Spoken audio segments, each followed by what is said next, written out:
ராமேஸ்வரத்தில் அயலக தமிழர் நலன் மற்றும் மறுவாழ்வுத் துறையின் மூலம் அயல்நாடுகளில் உள்ள தமிழ் மாணவர்கள் பங்கு கொள்ளும் வேர்களை தேடி நிகழ்ச்சி மாவட்ட ஆட்சியர் சிம்ரன்ஜித் சிங் காலூன் தலைமையில் நடைபெற்றது.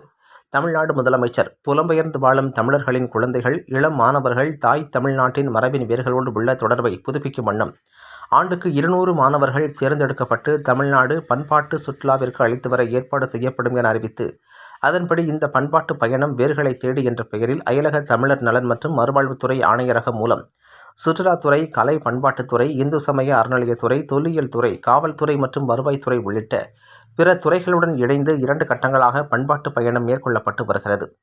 இதன் 3ஆம் கட்ட பயணமாக உகாண்டா, நார்வே, தென்னாப்பிரிக்கா, மொரிசியஸ், மலேசியா, இலங்கை, ஆஸ்திரேலியா, கனடா, அமெரிக்கா மற்றும் மியான்மர் ஆகிய 10 நாடுகளைச் சேர்ந்த 38 அயலக மாணவ மாணவிகள் ராமேஸ்வரம் வருகை தந்தனர். இந்த நிகழ்ச்சி மாவட்ட ஆட்சியர் தலைமையில் நடைபெற்றது.